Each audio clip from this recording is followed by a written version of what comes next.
Hi, I'm Mike Dennis, and we're back for part 3 of my life story, focusing on my life as a professional musician, as a pianist. Now, at the end of the last part, I said that brings us to July 1976, but in fact I misspoke. It was really July 1978, as the previous few minutes before that we had clearly been in 1978, and so I'm sorry for that little error. But anyway, yes, it is July 1978. And between July and September of '78, after having left Walt Jr. and the country division, between July and September, I played a bunch of local bars in Houston as a single.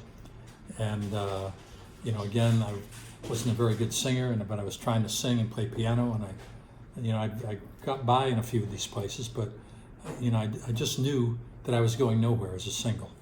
So I needed a band. And I looked around Houston, and remember now, I had this motto that I lived by, that every gig I took had to be somehow better than the one I just left. Well, I just left Walt Jr.'s gig, and yes, I played a few little single gigs around, but that was like a separate kind of thing. But I just left Walt Jr.'s gig, and the next gig I took had to be somewhat better than that. And there were better bands in Houston, and there were better clubs, but the piano slot in those places was already filled by other guys, and they weren't about to give them up anytime soon.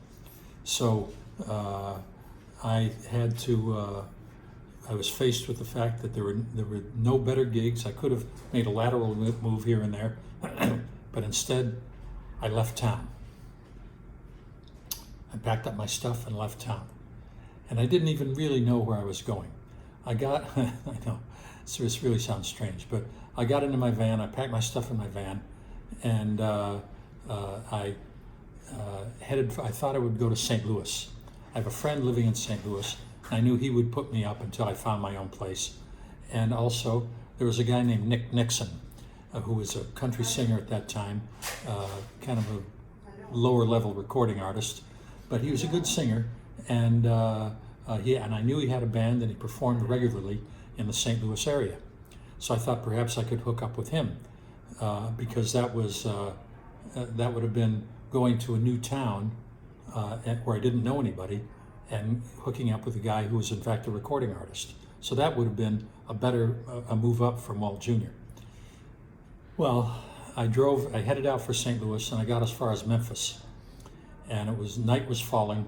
So I decided to stay the night there, and I drove around Memphis, and I went to I got myself a motel room, and then I went downtown, not downtown, but to what they call Midtown, area of Midtown Memphis, and I went into this bar, and they had a band playing in there, and I heard them. They were called the Silver City Band, and they were very good. They consisted of lead vocalist, guitar, steel guitar, bass, and drums, 5 pieces. And they were very good. And so I went up to them, and the club they were playing was a pretty good sized club.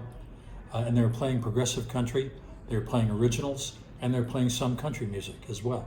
So it was right down my alley. So I went up to them, and I asked them if I explained who I was, and I had just gotten into town, and would it be okay if I sat in? I had my piano out in the van, and they said, sure, we'd love to have you. After asking me, where I had played, and getting kind of that information, a little background on me, they felt that they could take a chance on having me sit in.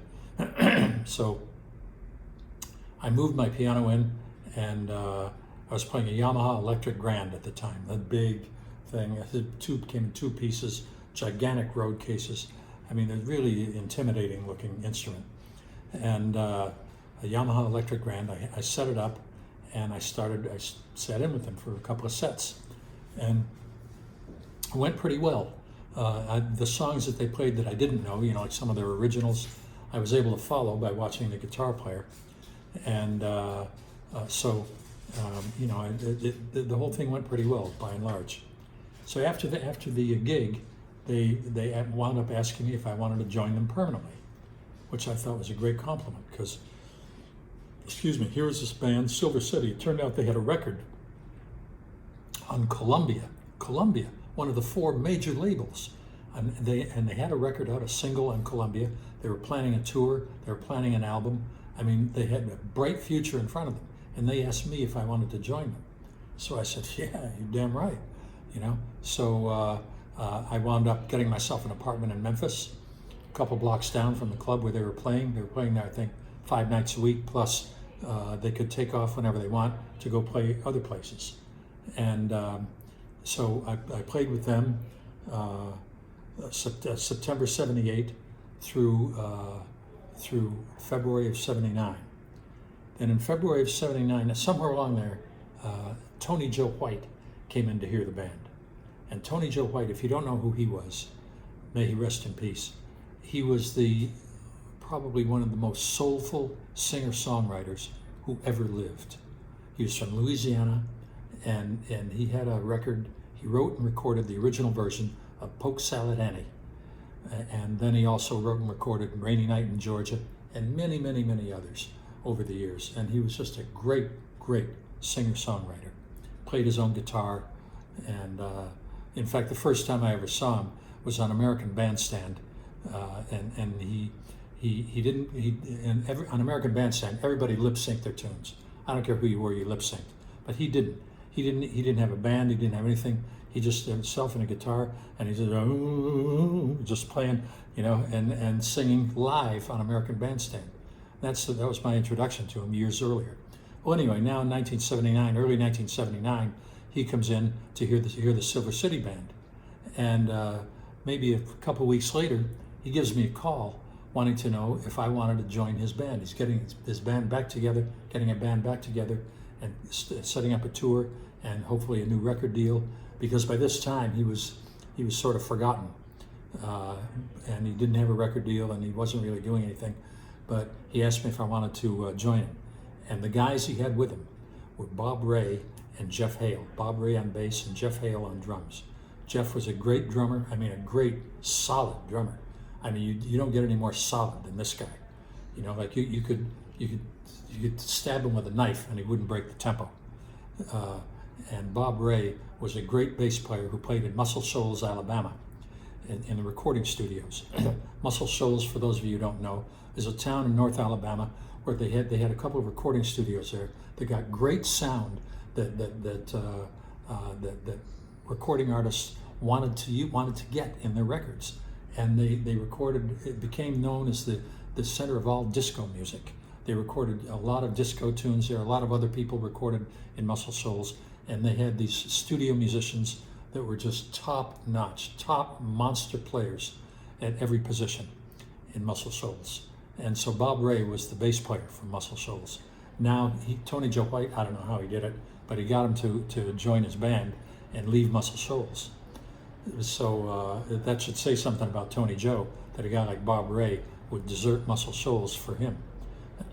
So I jumped at the chance to join Tony Joe's band. All right, now, I played with him for about 2 months. We toured around, and I have to say this. About 2 years earlier, back around 1977, 78, somewhere around there, I think it was 78, I had a sort of an epiphany in my life about my health. And I gave up eating sugar in all of its forms and eating red meat as well. I just realized that they were poison and that I should give them up. I did a lot of research on it. I knew all the facts and I knew all the background about sugar and red meat. So I gave them up back around 77, 78. And as a result, I lost weight, I looked good, I felt great, I was much more energetic, I was starting to exercise. I mean, I was really on top of the world. And so, I like to say that zeal is at its most powerful among the newly converted. And believe me, I was very zealous about eating sugar and not eating sugar and red meat. And I began to preach about it to Tony Joe and his band. And, I'll be honest with you, I was a real asshole about it. I really was, without realizing it. But I was an asshole. They didn't want to hear it. They just didn't, wished I would shut up. But I didn't. I just kept going and on and on and on. I was such an asshole. I really regret it to this day. And Tony Joe eventually fired me really, he gave other reasons, but that was the reason. I know that I found out later that was the real reason. And I was crushed because I loved him. He was a great guy, and I've long since forgiven him for firing me because I had it coming. I brought it on myself. I hold no grudge against him whatsoever, or Bob Ray or Jeff Hale. No grudge whatsoever. All right, so anyway, in April of '79, I'm still in Memphis after Tony Joe fires me. And in April of '79, I get a gig with Rick Snyder and Jody McCarthy, a boy-girl duet they had a band. And I say duet, they didn't really sing duets like, Paul and Paula or anything, but they were both really good singers, and they both fronted this band that was playing at Poets Music Hall, which was about a block and a half down the street from where I lived. I mean, and they offered me a gig, and when they found out I used to be with Tony Joe in Silver City, they offered me the gig, and I took it because it was Poets Music Hall was a great venue. It was a very prestigious venue. It was where a lot of big names came to play, and they were the house band there that played when the big names weren't there. And so that made it maybe not quite better than Tony Joe, but certainly different and better on a different level. Anyway, I took the gig with Rick and Jody, and we got along fine. They were both really good singers. Jody and I remember we did a version of "Breaking Up Is Hard to Do," the Neil Sedaka, the slow version, and she did a lot of Ricky Lee Jones material, and Rick Snyder did John Prine and a lot of folk country type stuff. It was a really good band. We had myself on piano, guitar, bass, and drums, and Rick and Jody. Well, anyway, that went on until that was about 2 months, and then in early June, I decided that I had it with Memphis, and I looked around and there just wasn't anything there. I couldn't see myself really advancing too far in the musical world in Memphis. So I decided to leave town. Now, before I left town, not before I left town, but I decided to leave, and before I moved, I should say, I called up a friend of mine in New York, Alan Forbes. And Alan and I had been friends for many years, and I went up to New York and picked him up, and we drove all the way from New York, all the way to the country of Belize in Central America.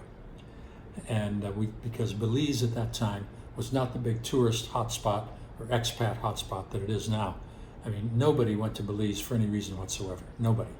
The airplanes didn't, they may have stopped there for refueling, but nobody ever got off, And but Alan and I drove all the way to Belize, and we went to Belize City, and we stayed in my van, and we were there for a little while, and just soaking up Belize, and then we came back, and drove all the way back through Mexico, and we drove through, I remember, Tampico and Veracruz, and all these great Mexican cities that I had only heard about. We saw those, and then we came back to Memphis, and I closed out my apartment and moved to Nashville. I put all my stuff in the back of my van and moved to Nashville. I drove to Nashville. I let Alan off. I think he hitchhiked to New York from there, and I started looking. I got a place in Nashville. I slept in the van. I slept in my van for the first 2 or 3 nights until I could get a place, and I found a place in Nashville, and I immediately started looking for work. So the first thing I did was I went downtown to a place called Demon's Den. Downtown in those days, Lower Broadway in Nashville was the pits, all right? I mean, you did not want to go there. It was dangerous. It was, there was nothing worth seeing or doing or anything, whatever. Now, it's like Times Square. I mean, everybody goes there. They've got maybe 50 places with live music going in shifts from starting in the morning all the way to late at night. And so you could have maybe 120 bands playing, 150 bands playing every day on Lower Broadway. Well, back then, there might have been maybe 3, okay? And they were in the lowest of the low-grade joints. The lowest, I'm telling you. Demon's Den was probably the single lowest grade joint in all of Nashville. And I went in there one night looking for a gig. They had a guitar, bass, and drums. The guys were no talent, but I needed work. So I told them I played piano. I just come from Memphis, blah blah blah, and they said okay, sure. And the owner okayed it, to give me more money.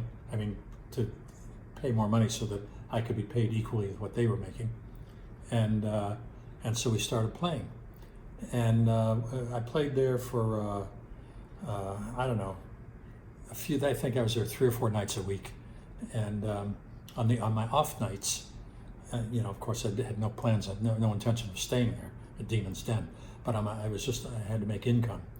But on my off nights, I went to the Nashville Palace out near Opryland, and the Nashville Palace, they had a band in there called Jim Vest and the Nashville Cats.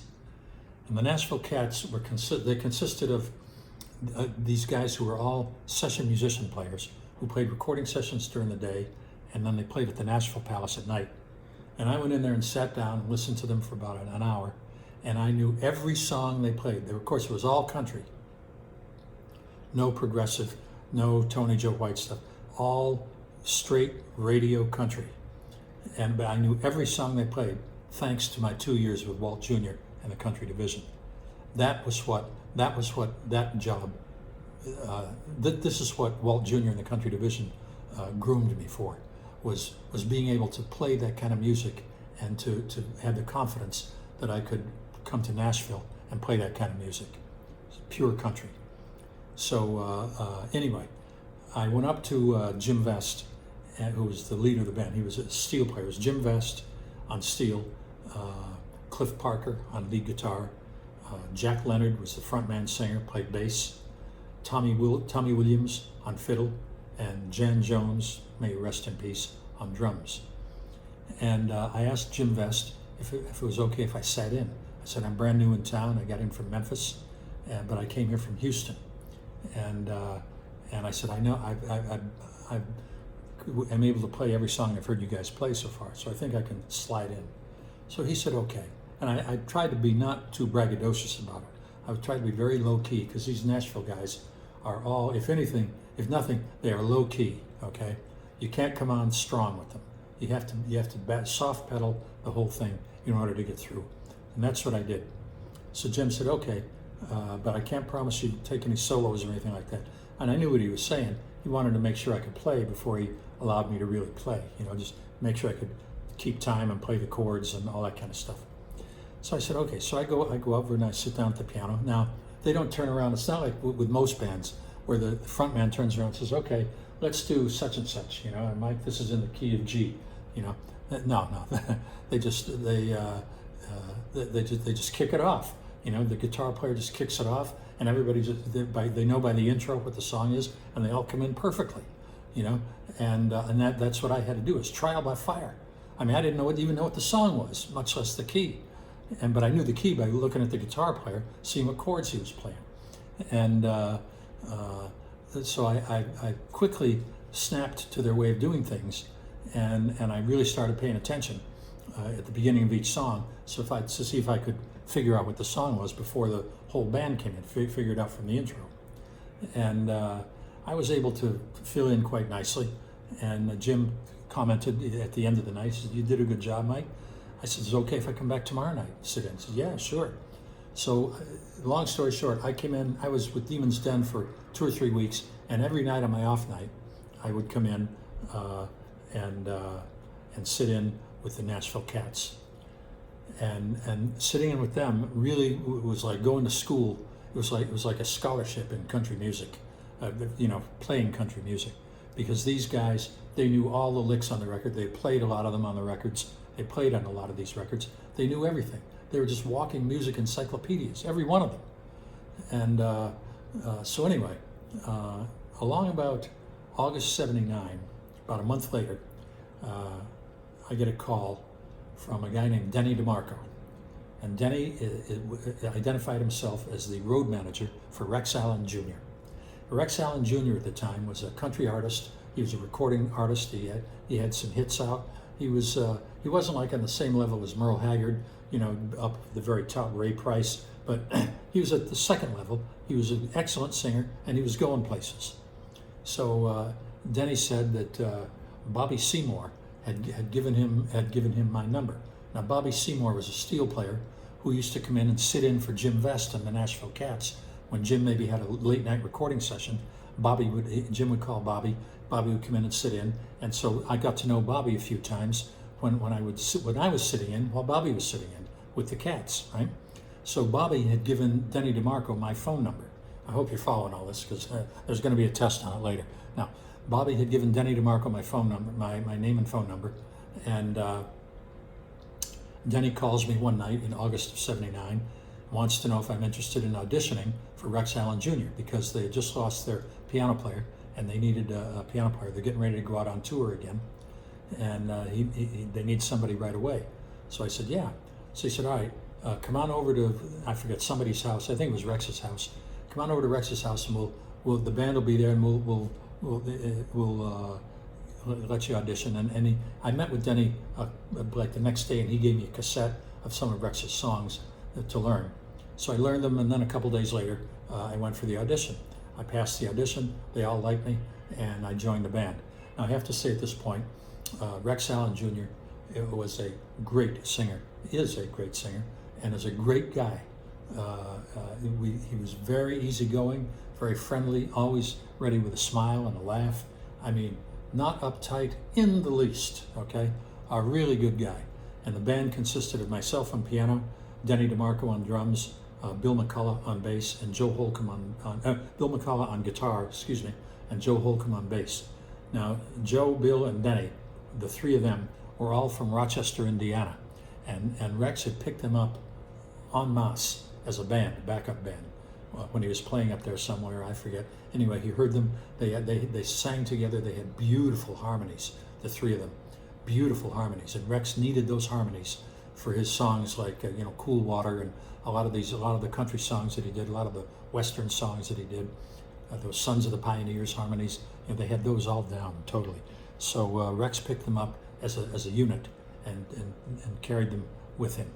Now they had an outside piano player that they used, but he fell by the wayside, and then they got me. And so I came in and I became friends. They were all nice guys. There was not an asshole among them. They were all really good guys, very easygoing, easy to get to know.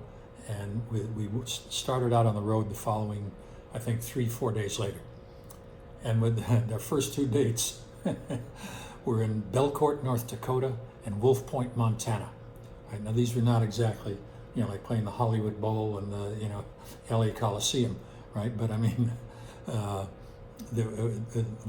Belcourt, North Dakota was this place up near the Canadian border. And I mean, this was really out of the way. I was lucky to even found it on a map. And it was a little town on an Indian reservation, and way up near the Canadian border, near what they call the Peace Garden. And North Dakota is the Peace Garden state, so I think that's where Belcourt sprang from. Anyway, we played a place called the Ojibwa School, and the Ojibwa Indian tribe controlled that area up there.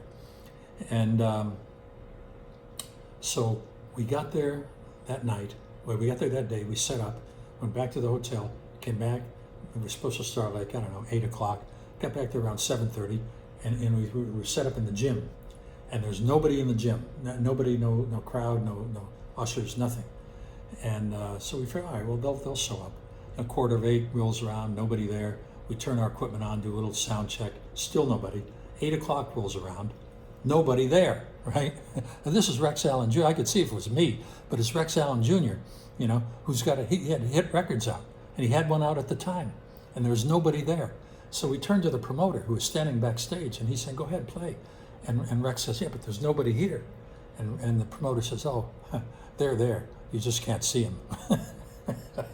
I thought that was great. Well, anyway, we started playing, and sure enough, by the end of the first song, the place had filled up. They just came from out of the woodwork. I don't know, but the place had filled up. The gym's, the bleacher seating in the gym. So we played there, and then the next night we had to drive all night to Wolf Point, Montana, which is hundreds of miles away, and we played the Elks Club there. And again, this was not one of the greatest dates I've ever played. And Denny DeMarco was Rex's road manager, and he was apologizing all over the place to me. He didn't want me to think he was misleading me into thinking this is going to be this great gig when in fact we're playing these low grade joints. But I told him, don't worry, Denny, I'm happy to be here, and you're not going to hear any complaints from me. And he didn't. And so after that, things picked up considerably with Rex, and we started playing some real dates and some really nice places, and not backing up, but opening for a lot of big Dolly Parton and a lot of Mel Tillis and a lot of big people who were very big back then. And I was thrilled to be there. I had never played a gig like this, touring on a national scale with a nationally known artist like this before. I had never done it, and playing in big venues. And so, I was very, very pleased to play with Rex Allen Jr. And I treasured my days with him. It was, up to that point, it was the greatest gig of my life. And I played with him from August '79 through November of 1980. Now, I forget why I left Rex. I don't remember, but I think I don't remember what the situation was. I think I may have been tired of all the road work, being gone all the time. I had a girlfriend, and I lost her over it, and she wound up cheating on me and going off with some other guy while I was gone. And I was really exhausted from the back and forth. We'd come in, we'd be home for 2 days and go out for 4 or 5 days, then home for 1 day, out for 3 days, that kind of thing, for a year and a half, and it was very exhausting. So I believe that I backed down from Rex, although I really didn't want to. I didn't want to let him down because I did like him a lot. He understood, and so that was pretty much the end of that. All right, so then during this time, by the way, when I was with Rex, on my off nights, sometimes we'd have 3 or 4 off nights in Nashville before we went out again, and I would go down to the Stockyard, which by this time Jim Vest and the Nashville Cats had moved down to the Stockyard from the Nashville Palace. They'd gone to the Stockyard, which was a restaurant lounge downtown in Nashville that was owned by some big shots in the country music industry, publishers and artists. I think Conway Twitty might have been one of the owners, and Buddy Killen and a few others. Anyway, the concept of it was a restaurant they would hopefully attract tourists, and in getting these tourists, they would call their friends in the country music business, the country artists, big stars, to get them to come down to the Stockyard. They would comp their meal and drinks for them and their wife or whoever, and they would, as long as the star would get up and sing a song or two with the band. Now the band, the star was, they put the star's mind at ease because they said it's Jim Vest and the Nashville Cats, and everybody knew who they were, and everybody knew that Jim Vest and the Nashville Cats knew every country song ever written and could play it just like the record. Okay, so the stars had no qualms about getting up and sitting in with the house band there. So they did this, and this went on for quite a while, and every night there was somebody, maybe 2 or 3 different stars in there. And as a result, these tourists who were in there would go home and they'd tell their friends, oh, and we went to the Stockyard and we saw, George Jones get up and sit in with the band, this kind of thing. And so, it got that kind of reputation. So then their friends would come to Nashville to go to the Stockyard to see that. And that's how the place built up. All right, well, anyway, I played with Jim and the boys down there on my off nights, when I wasn't playing out with Rex Allen Jr. And one night, and of course there were big stars would get up and sit in, and I knew most of their tunes, and I'd slide in behind them. They had a piano, by the way, but nobody to play it. It was unbelievable. These places had pianos and no pianists. But anyway, so I played them. Then one night, this was in 1980, I believe, Jerry Lee Lewis came in.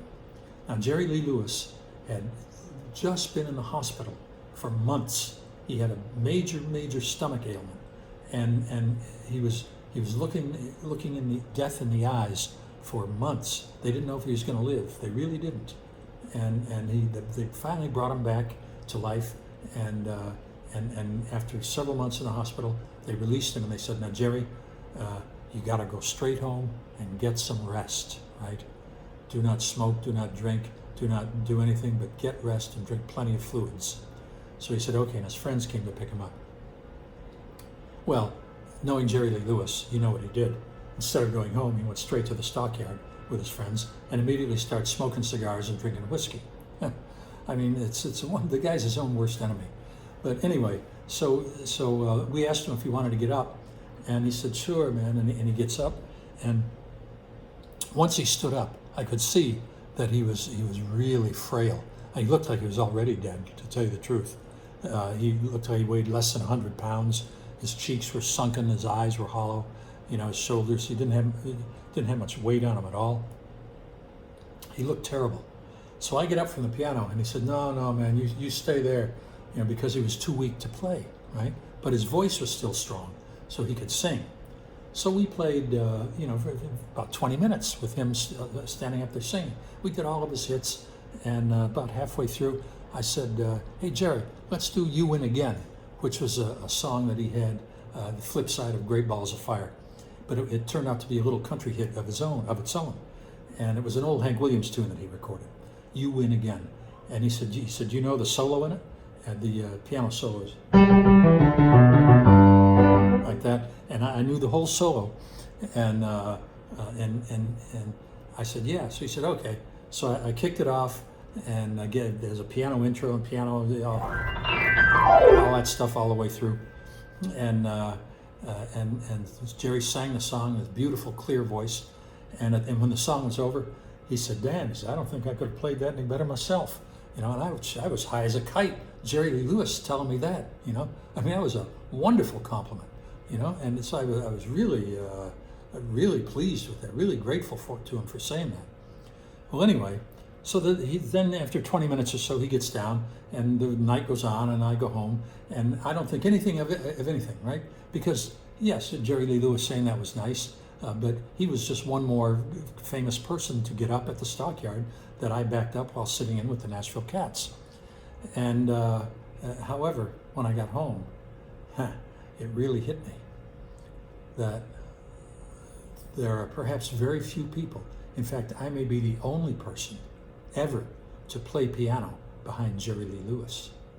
And when that hit me, I mean, chills ran over me. I got chills. I really did. I get goosebumps now just thinking about it, and it's just the concept that I'm perhaps the only person ever to play piano behind Jerry Lee Lewis. And I still am overwhelmed by that, even today, 42 years later. This is October of 2022. 42 years later, I'm overwhelmed by that. Well, anyway, so I played with Rex Allen Jr. till November 1980, and then I parted ways. It was a friendly parting of the ways. And then in February of 1981, a couple months later, I got together with a group called Jack Cotton and the Southern Connection. And Jack Cotton was a tall, lanky kind of bass player, and not lanky, he was a big guy, but he's tall and bass player but a really good singer. And the band consisted of him, Tim Menzies on guitar, Larry Marvel on steel, and Charlie Abdon on drums, and myself on piano. And Jack put the band together, wanting to play around town, to settle that, to get a sit-down gig in Nashville. And that was a very difficult thing to do. The Nashville Cats had a sit-down gig. There were maybe 3 or 4 other bands around town that had sit-down gigs, 3 or 4 other good bands, I should say, that had sit-down gigs, but not many, okay? Not many at all. A sit-down gig, by the way, in case you don't know, is where you go in and you play the same place every night, week after week after week, indefinitely. And the thing about sit-down gigs in Nashville, the reason why they're so rare, is that every musician wants one. Because they all want to play recording sessions. That's what they're doing there in the first place. They're not there to play clubs. They're there to play recording sessions or to go out on the road with famous people. All right. Well, I had been out on the road with the famous people, with Rex Allen, and now I wanted to play recording sessions. But, I was nobody in the Nashville hierarchy. I was way down at the bottom of the pyramid scrounging around for scraps. There were maybe six players at every position, piano, guitar, bass, etc., in all of Nashville, who had locked up maybe 90% of all the significant work. So it was going to be very tough for me to break in. But there were a lot of demos that were being recorded for, you had to play cheap, but they were demos. You could get yourself on tape and build a demo reel for yourself to hopefully get bigger sessions. That was the idea. And in the meantime, while you're playing these cheap demos, the idea is you get a sit-down gig for money to pay the rent, okay? So Jack Cotton got us a sit-down gig at a place called Duke's. Now, Duke's was this bar out on the Murfreesboro Pike, I-24 actually, southeast Nashville, and it was just an ordinary bar. Duke was a good old boy. He was a former baseball player, played in the Pittsburgh Pirates system. I don't think he ever made the majors, but he got up to AAA, I think, back in the late 50s, early 60s. Now it's 79, and he's opening this bar. And so we played for him 5 nights a week, and it turned out pretty well. We went over good. We had good crowds. Duke liked us. We liked Duke. I got along great with Jack and with the band, and everything went fine until this went on until August 1981, and then we got wind that Eddie Raven wanted to put together a band, and Eddie Raven was a recording artist, songwriter, who was very respected in Nashville and in the musical world in general. He wrote really good songs and was a really good singer. And we heard he was looking to put together a band. So we got in touch with him, and we said, we're a ready-made band. So he said, okay, but he didn't want the steel. So Larry Marvel had to be cut out. So he took the 4 of us, myself. Tim Menzies didn't want to. Tim Menzies had taken a gig at that time with Bandana, which was an Alabama-type knockoff band, and they went around and did some touring. So he took a gig with them. So we got, who did we get on guitar? Frank Myers we got on guitar, and Jack on bass, me on piano, and Charlie on drums, Charlie Abden on drums. And Eddie heard us, and we had worked up 2 or 3 of his songs, and he liked the way that the feel that we had. We had the right feel for his music. His music was slightly different. It wasn't your average run-of-the-mill country.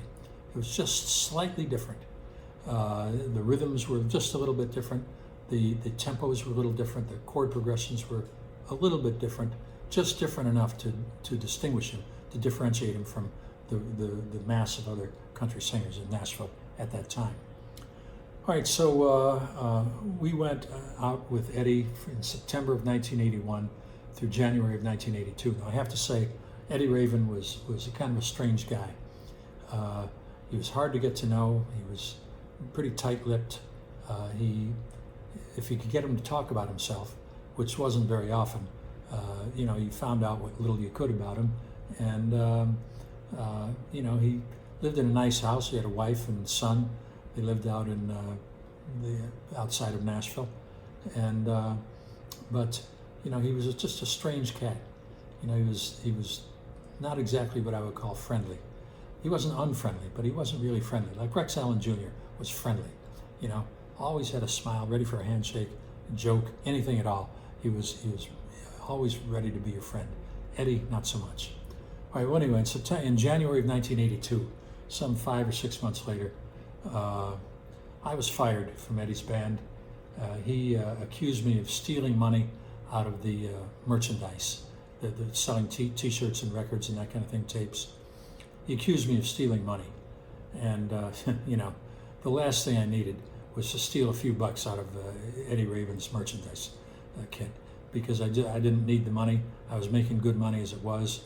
I was playing sessions in Nashville. By then, I had broken into a lot of demo work, and I was playing with down at the Stockyard on my off nights. So I really didn't need the money, and I'm an honest guy. I do not go around stealing other people's money. It's not right. I don't like it when people do it to me, so I don't do it to them. But so I told Eddie he was mistaken, but he was positive. He was that he was right. Uh, but anyway, um, it was someone else who stole the money. I'll put it that way. Okay, so in February through April of 1982, after leaving Eddie Raven, I played around Nashville with some miscellaneous bands. Johnny Patton, may he rest in peace, an old road veteran from way back, was playing at the Nashville Palace at that time. And I played a week or two with him, and then he lost that gig. And then I picked up with the Forney Brothers. I forget the name of the club they were playing, but it was a country joint in Nashville. Phil Forney and his brother, I can't remember his brother's name, and they had a band, and they were from Missouri, but they were playing country music in Nashville, looking for a break, which never came. And I played with them for a little while, and then I took a gig with Jack Quist. Now, Jack Quist was a guy from Utah. He came in town. He was a singer-songwriter, short guy, but a good-looking guy, and a really good singer, and a good songwriter. He's a soulful country singer, and a soulful songwriter. He really knew how to write a song and put words together. He really knew how to do it, put feeling into the song. Now, he was an alcoholic, unfortunately, and although he was not drinking at the time, I knew that his alcoholism was going to be a problem later on. I could tell.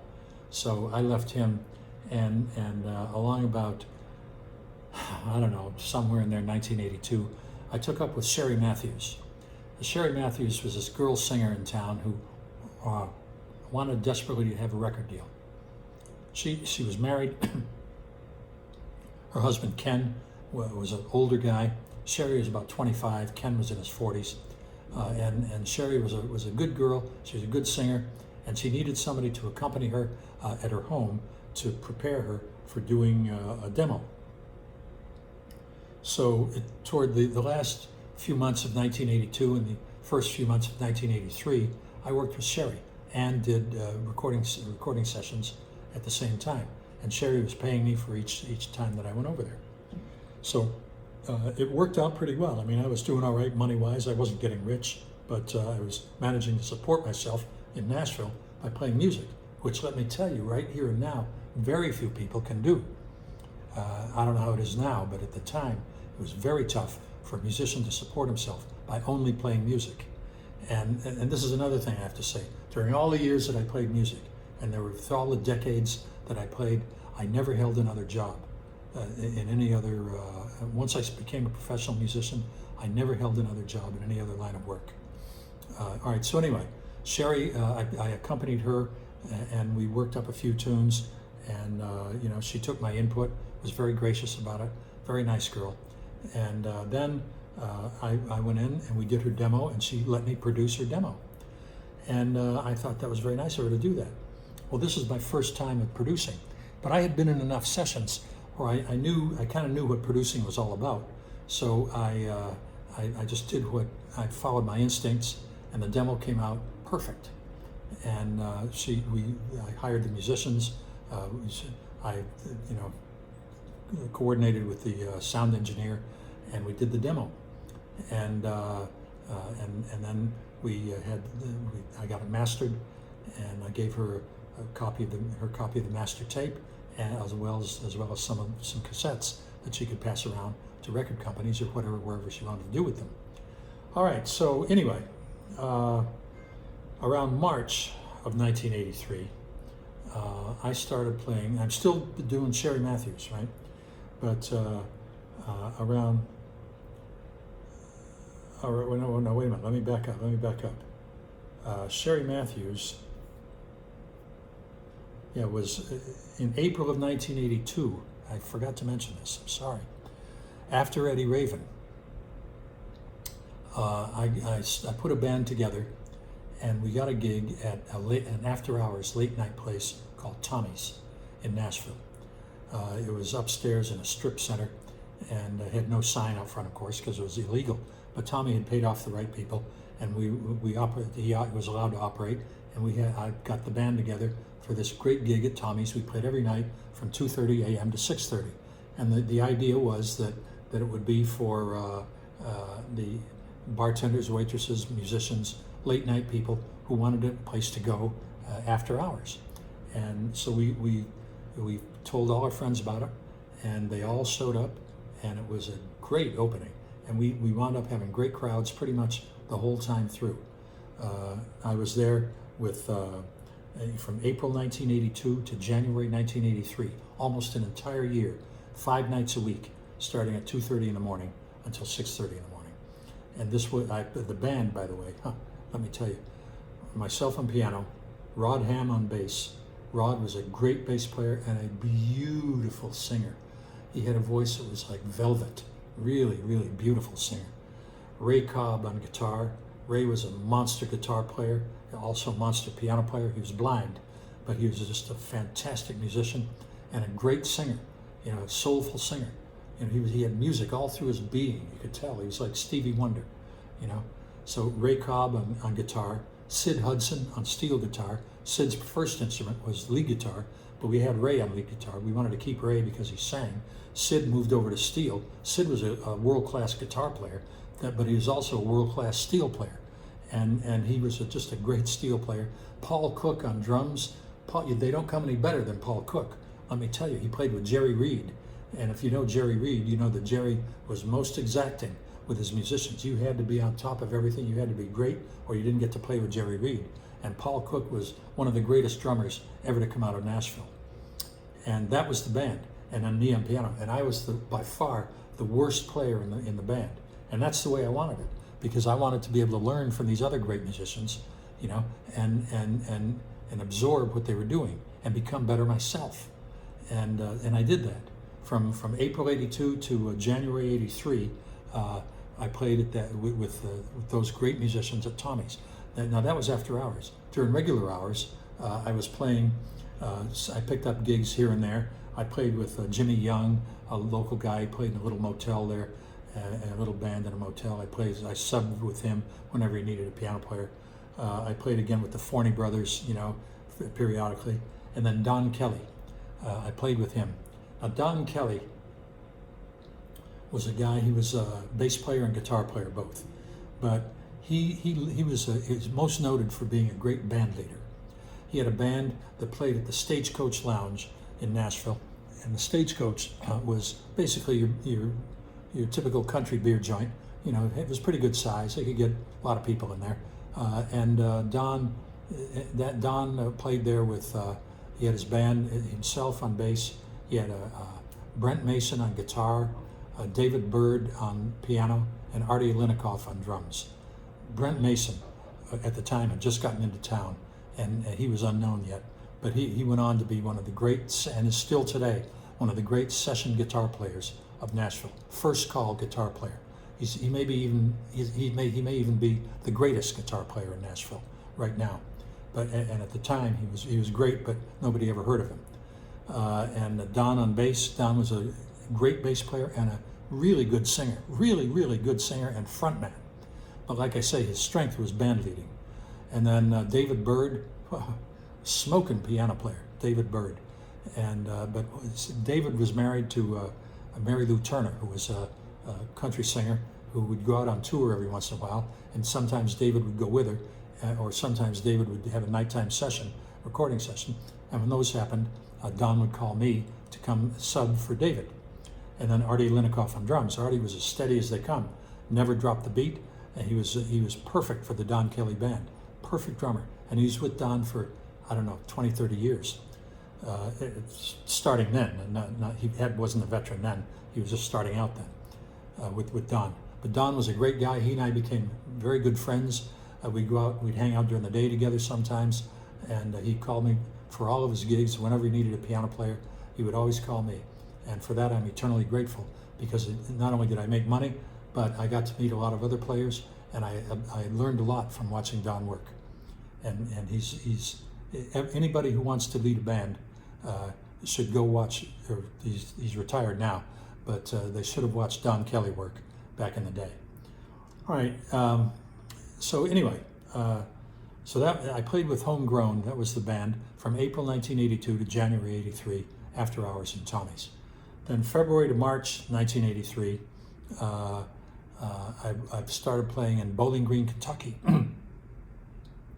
Bowling Green, Kentucky. I got a call from this guy, Ronnie Lee, who had a house band up there, needed a piano player and wanted to know if I wanted to come up and take the gig. It meant driving to Bowling Green every night, which was maybe an hour and a half each way. And I wasn't too thrilled with it, let me tell you. But I needed the work, right? And ironically, it paid more than Homegrown. So that was a better gig in that respect. Although I will probably never again play with the band better than what I found at Homegrown. Then in March of '83, I got a chance to stay in Nashville. The Oldham Brothers were putting a band together, OLDHAM, the Oldham Brothers. And they were four brothers, young guys, 18, 19, 20, and 21 years of age, all from the same parents, and they all sang beautiful, drop your dick in the dirt harmonies. They were just fucking great. Excuse my French. They were just great harmony singers. And they were individually, they were okay, but the harmonies, they had that family blend. And you know, if those of you who know what I'm talking about know that when you have siblings, there is no closer harmony that you can get than from siblings. They have it in their DNA, and it sounds like they're one. It's just uncanny. And they did a lot of Oak Ridge Boys material and Statler's and other type material like that. And they had put a band together, and they needed a piano player. So they got me. I was happy to do it. And the band consisted of Steve Phillips on guitar, Dwayne Dersma on bass, and Barry Bird on drums, all of which were excellent musicians, all three of which excellent musicians. All right, now I played with the Oldham Brothers at the Roadway Inn, which is this motel out on the Murfreesboro Pike and southeast of town. And we were there March through June of '83. Now, then we got, I forget what happened. They quit. I don't know what happened. But anyway, the Oldham Brothers. Let me just say this about the Oldham Brothers before I go on. The Oldham Brothers could have had a record career, but and they could have been very big. They were that good. They could have been maybe the best vocal quartet of all time. They were that good. But their problem was they couldn't get along with each other. And this internal dissension, strife that kept them, they were at each other's necks always. And it just kept them from going places. So that was unfortunate. But anyway, we played the Roadway in March through June, and then I forget why we left there. And we had a gig coming up in August with the Oldham Brothers at a place called Sal's. And I wanted to have a record to sell off stage. By this time, I wanted to have a little extra source of income. So I had played this record, I had played this song, Bumble Boogie, on stage with the Oldham Brothers, before we brought them up with the band. We play a few tunes, and one of the tunes that we would do would be Bumble Boogie. And so I decided to go into it was a remake, a rock and roll remake of The Flight of the Bumblebee by Rimsky-Korsakov. And my version was itself a remake of the 60s rock and roll version by B. Bumble and the Stingers. I did a sort of a B. Bumble version, but I changed it up a little bit and did my own version of it. And so we went into the recording studio and recorded it, and we did 2 takes, and we wound up keeping the first one. So we actually nailed it on the first take. But anyway, so I had the record mastered and pressed up, and then in August of '83 we opened at Sal's place, and they had during our breaks they had a DJ who played records, and I gave him my record to play, during his mix, and he said he would. So one night we're at Sal's place. We hadn't been there too long, and the DJ played my record during the break, and I'm sitting here talking to somebody, and this guy comes along, and he says, "Excuse me, are you Mike?" And I said, "Yeah." He said, "Was that your record that I heard a while ago, that piano record?" I said, "Yeah." And he said, "Can I have a copy of it?" He said, "Because I'm," and he introduced himself. And he gave me his card. He says, "I'm from Atlantic Records in New York City, and I think this could be a novelty hit." Well, now, all he had to do was say Atlantic Records, and my knees buckled, because Atlantic Records was one of my favorite labels of all time. They had Ray Charles, they had the Young Rascals, they had all of these great artists down through the years. They'd been in business since the early 50s. They had everybody, and Atlantic Records was the label for a lot of people, including me. And so I said, of course. I gave him the record. He says, thanks. He says, I'm going to take this back to New York, and I'll be in touch with you and let you know what they think of it. So I was walking around on cloud nine, okay? All right, so I told the other guys about it, and they thought, geez, that's great. And so I sent a copy off to, they said, you know, you ought to get this reviewed in Music Row. And Music Row Directory, as they called it then. Music Row Directory was a magazine that came out, I think was, I want to say every week, or it might have been twice a month, I don't remember. But it came out maybe every month, I don't know. But it came out fairly often. And it was made for people in the music business in Nashville, not for tourists or music fans. It was all business stuff. You know, so-and-so is leaving this label, so-and-so became a producer over at RCA, so-and-so went to Mercury, you know, this kind of thing. And, you know, all about record sales and jukebox and, you know, that kind of stuff. But in the center of the magazine, when you opened it up, the two pages that formed the center of the magazine were record reviews on both pages. And they were done by a guy named Bob Orman. And Bob Orman, I think he still might be doing the record reviews. I'm not sure. I know Music Row is still around, Music Row Directory. It's called Music Row now, I believe. But anyway, back then he was doing the record reviews. Music Row Directory was a new magazine. It hadn't been out long, but let me tell you, as soon as it came out, everybody in the industry grabbed a copy of it, and the first thing they did was open to that center two pages to see how their records were doing. If you were a record company president or a producer or an artist or whoever, you looked to see how your records were doing. And let me tell you, Bob Orman was really honest, had principles. He had real integrity. Because if it didn't matter if, let's say, Kenny Rogers, if his record company bought the entire back cover of the magazine to promote Kenny's new record, if Bob Orman didn't like it, down it went. In spades, let me tell you, in spades. He did not hold back his feelings on anything if he didn't like a record. Or if he did like it, he didn't hold back either.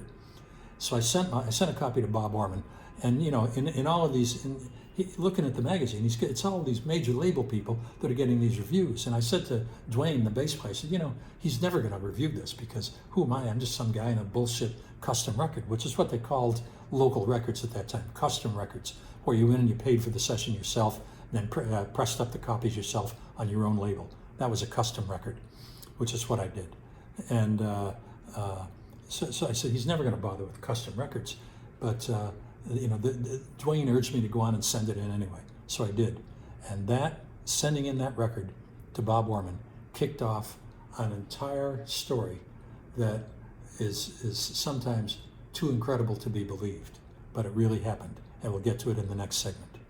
And by the way, if you like these videos, please click the subscribe button, and you'll be automatically notified the next time the new one comes out. Thank you for watching.